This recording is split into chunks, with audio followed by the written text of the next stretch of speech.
Weston A. Price was a dentist, 1800s, 1900s, early 1900s, and he went all over the world studying indigenous people groups, and he found that those people were healthy, and most of them ate red meat. Dun dun dun!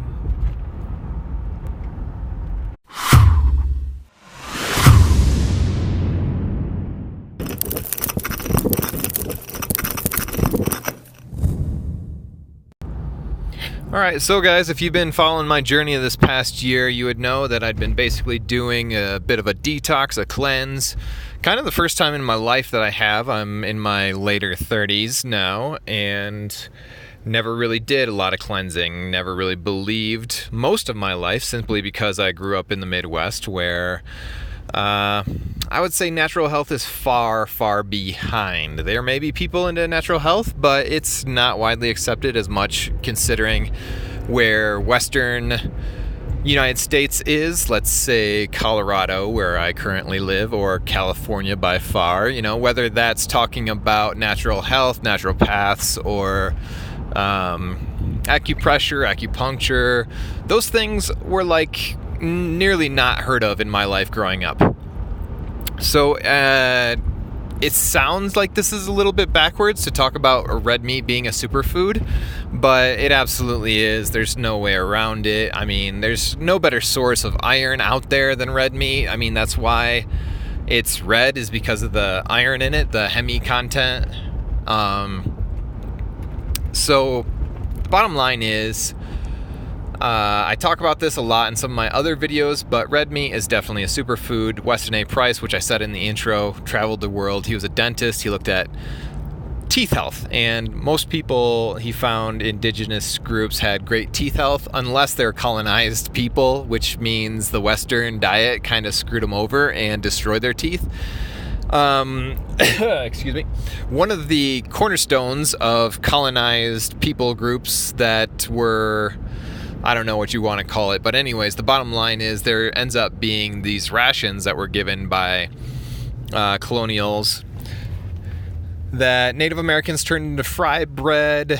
If you watch the movie The Magic Pill, which I highly suggest, they made their own type of fry bread, but it basically consisted of sugar, flour, and maybe eggs, maybe water, but some combination of those things, and that's what people subsided on as soon as they became more civilized, if you will, due to Westernism, colonialism, etc. And it's just crazy. I'm not a fan of bread anymore. I mean, growing up in the Midwest, it was a staple of my diet. I mean, I can remember having grilled cheese and tomato soup all the time, which there's still nothing wrong with that on occasion, but health-wise, I suffered. I definitely suffered. Going over and reading this Forks Over Knives business that I did last night, talking about why you should avoid keto, and you could check out my video about that if you wanted to. Anyways, I'm not a big fan of an all vegetarian diet. What Weston A. Price ended up finding out was that individuals who thrived on a vegetarian and fruit-based diet would be individuals who have heritage that were largely from tropical regions, and that's definitely not me. I'm definitely more of a Northern European, Scandinavian American, more so than any other indigenous area, I guess I could say. So during this year of detox, I know there was times when my iron was low due to several factors. The predominant one for me was maybe being a little bit more pale and feeling cold in my extremities. That's the first place your body is going to, for me, tell me that I'm low on iron. So being low on iron, that was a big issue. And other people, they might notice they're low on iron due to rapid heartbeats, arrhythmias, irregular heartbeats, those types of things. So never really had a problem with that. And I did have some here and there. It's not like I abstained at all, not intentionally. I knew that coffee enemas, which I really started this detox with, were things that really would end up removing my iron. So there were times when I would either supplement or focus on eating things that had more iron, and lately on my ketogenic diet, I've been just eating tons of eggs. I mean, like 8 to 12 or more eggs per day. And eggs can be a pretty decent source of iron. And anyways, so for Thanksgiving, one of our traditions, family traditions, is that we would have steak on Thanksgiving. And since we were kind of meeting up with my family that I haven't seen for Thanksgiving in many years, we kept to the tradition. It was mostly just my immediate family who I grew up with, and we had steak that day. And the steak that we had was amazing. It came from a world-class butcher shop in mid-Michigan, northern Michigan kind of region that people travel the world to get their high-quality meats and steaks and cuts and stuff. And I ate a T-bone and had the delicious fatty side of the T-bone, which I think they call Delmonico's. Ate that all right up and had a little bit of the other side and realized I was pretty much on cloud nine for the next several days just because of that steak. Like, I was just serotonin overflow, like John Mayer might say in Love on the Weekend, if you will. And it was extraordinary. I felt wonderful, and there's probably a combination of things going on there. I bet it was aminos, I bet it was L-carnitine, I bet it was the iron content, and the synergistic of all of those together probably increased serotonin, increased, I don't know, all kinds of other hormones my body had been greatly desiring. So, and I really did desire red meat for some time and just been trying to find the right steak and the right cuts lately. And it wasn't just that it was really good, well pasture raised red meat, because when I got back home, we ended up just getting some Costco New York strips, and those ended up doing the same effect. Like, I was really on cloud nine again after taking those. So I really wonder about other people with other experiences, if they've ever experienced that, or, you know, what kind of levels they would have to go through in being low in iron or maybe some of these other aminos, which it would kind of surprise me if it was just simply the aminos. And if you have more insight into this, I'd love to hear. You could leave a comment, and you could email me, same name at Gmail.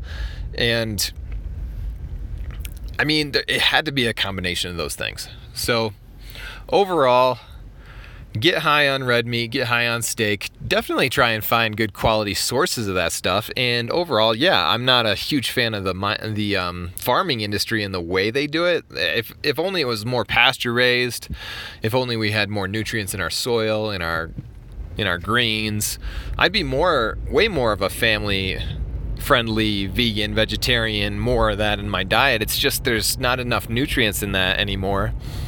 And yeah, for me, if I could right now afford to eat everything locally, I definitely would, and that would include meat, because I live in Colorado, where you're not going to have very many vegetables growing in wintertime outdoors, and there's a lot of other problems with environmental hazards, toxins, things of that nature that would cause me not to want to eat a lot of the things grown locally. But you know, there's greenhouses and ways I could grow my own herb garden, which is something I've been looking into, and definitely want to get my own herb garden indoors and try and grow sustainably. Rosemary, garlic,